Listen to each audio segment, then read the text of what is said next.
In the current injury and violence prevention environment, the methods in which we deliver education, not only to the public but to the injury prevention professional, is constantly changing.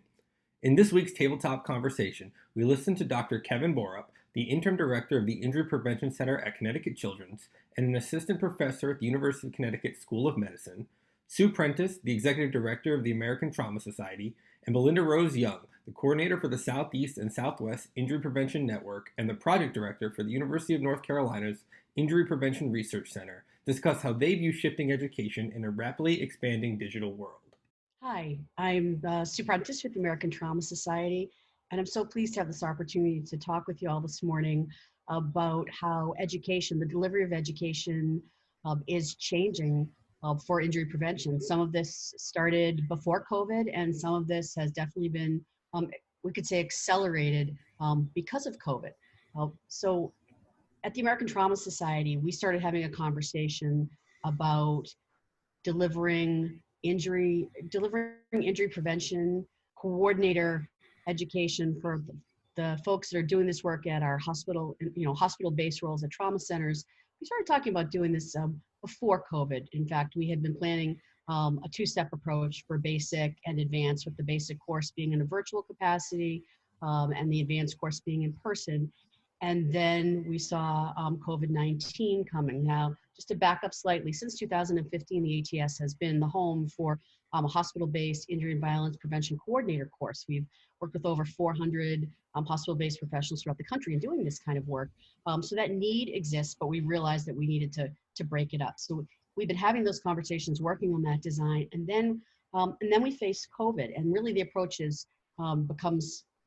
works in two ways. So the first part is what we did at the American Trauma Society. We had to pretty quickly adapt and overcome, because there are people, our folks that are working in the trauma centers, they still need this education. They still want this education. And for some of the injury and violence prevention, hospital-based professionals, it was more important to them because their roles were starting to change and they wanted to come back to the center. So we worked with a virtual platform, and very quickly, with the cooperation of our, a tremendous faculty, refined, how many people, took our programs that we had and developed them into modules for that type of transition. So it wasn't just the same old, same old. We actually had to rethink the program and put that into a different package in order to roll it out. We had to think about how many people should be in a class when it's held online, because you can't have too many people. Takes away from any attempt to bring some connectivity and almost a level of intimacy that happens that you can have during a virtual course. Too many people, it doesn't work. And getting our instructors, the people who are teaching, who've been in the classroom, to do it this way, getting them comfortable. Those were key points in making that type of transition.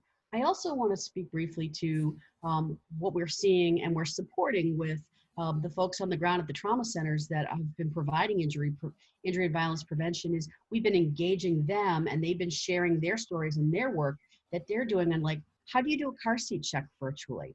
How do you deliver impact? It's a teen driver injury prevention, or really a crash prevention program. How do you deliver those virtually? And they taking the lead from not just organizations like ours, but from others, have been working together. And then we have one coming up in August. They're sharing their stories as parts of panels, because we need to learn from each other's experiences as we go through this, what feels like an uncertain time.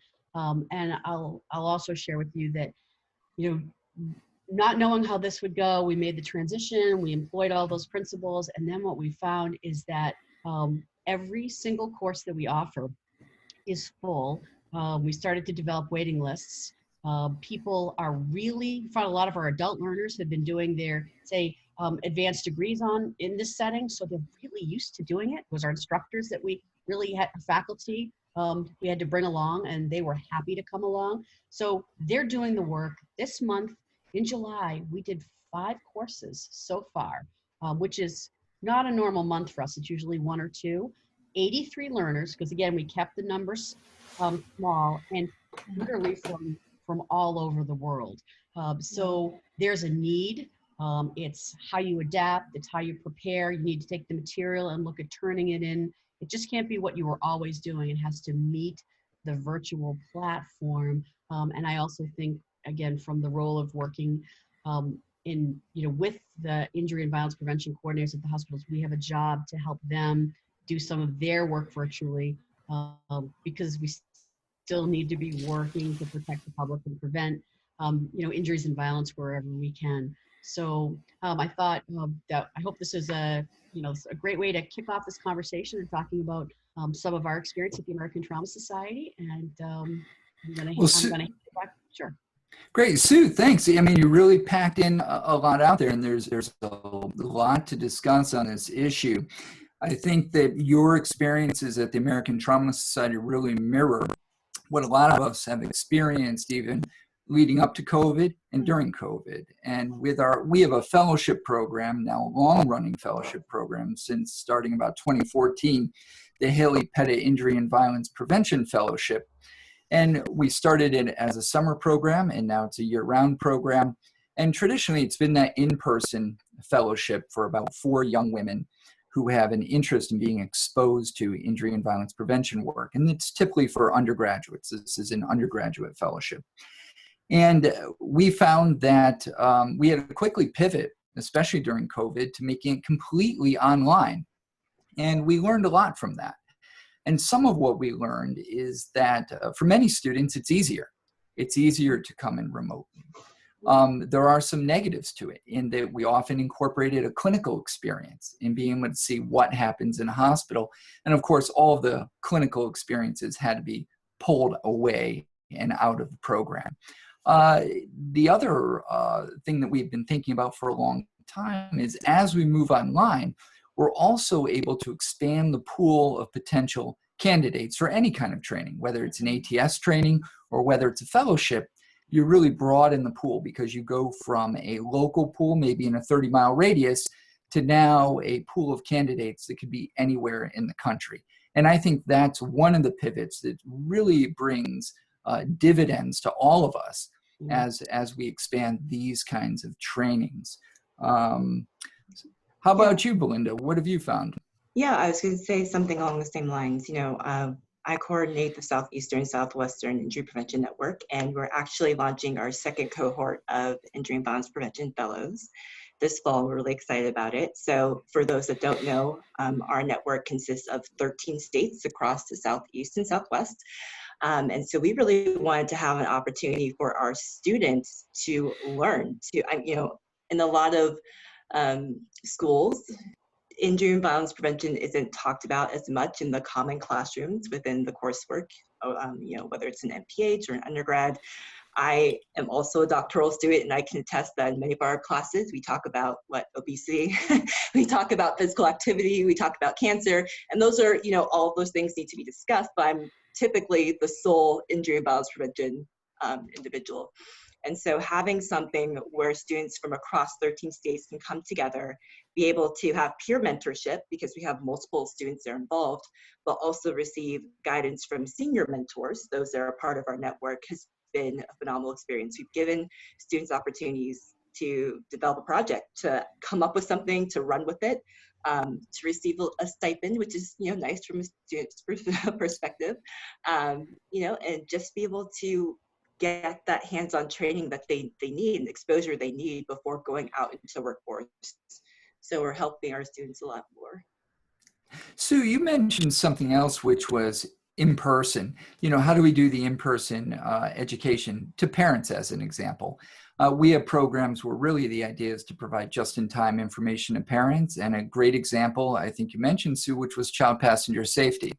And so when we have someone at hospital discharge who needs help, whether because of a complex medical need or special need, we do still have to provide that kind of in-person education to parents. And so it was a challenge always having someone available to do that, even during the best of times. And during COVID-19, that has complicated, of course, by wanting to both protect the patient and patient family and the person who's detailed to provide that education.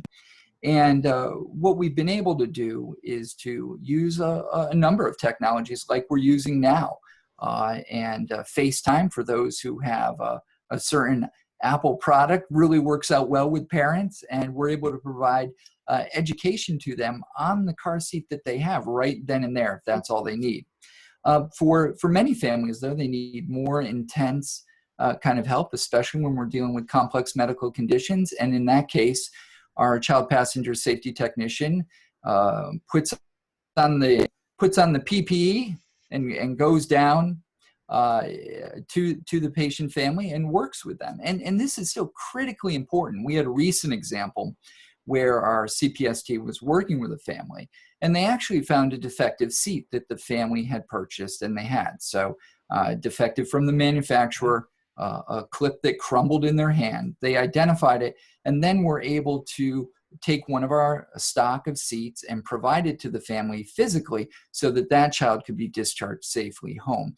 And I think although we talk about a lot of this distance technology, and I think a lot of it's great, I think the opportunity or challenge here is really trying to understand when these distance technologies are appropriate and when we really need to do the in-person work. Okay, great. If I may, Belinda, I wanted to just loop back to something that you were talking about in terms of networking and resources. That in this time, even though we might not be able to like walk into someone else's office or attend a conference where we would gather so much of this information, by employing and adapting in this virtual world, you can still, I'm finding that we're able to still connect people, and that they're also finding their way, they're finding their comfort zone, and that these platforms still exist for them. And I think it's part of what it's incumbent upon all of us to continue to bring people together so that they're sharing and they're networking.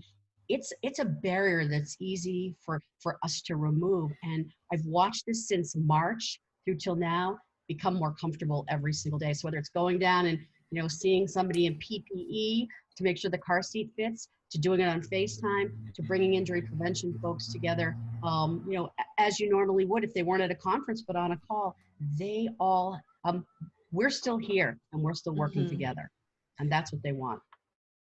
Yeah, and I would say for our network specifically, in April, we held a virtual business meeting, which is pretty nice.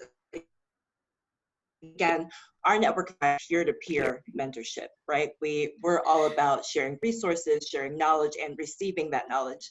And so we shook it up a little bit. This was our first time, trying to put on something that was virtual, and we limited it to 90 minutes, and we really shook up the structure of it.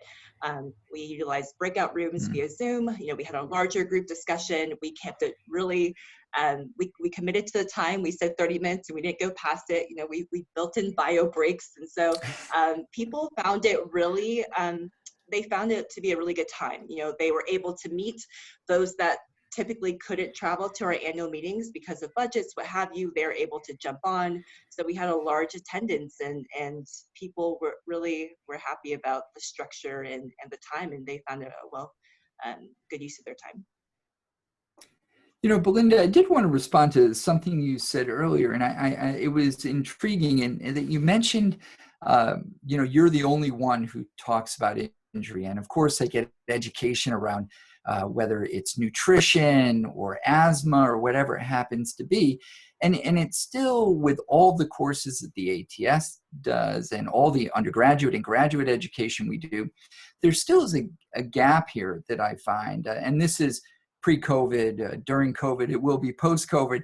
And that's, we really need to have opportunities, professional opportunities, for everyone once they get this education. And I think what we know overall that, funding for injury prevention topics is not on par with other health topics. And it is traditionally underfunded, whether we're talking about firearms and firearms research, or suicide prevention, or even the whole range of unintentional injury topics. And how do you think that impacts our ability to recruit students, and whether it's virtually or in person, and what their career opportunities are afterwards? So this might not be a popular response. I completely agree. We're underfunded, though we're in the top 3 in terms of unintentional injuries, top 3 to 5 year after year. But I think we're a creative bunch. And that's why I say I don't think it's very popular. I think we rally together one another because we know that we don't have funds. And so we're very good at sharing resources, sharing knowledge. We want other states, our stakeholders to do well. We want to see that next generation come up and have experiences that we didn't have. And so I want more funding. Please hear me, Congress. I want more funding. But I think we've been resourceful. Thanks for watching, and remember to subscribe.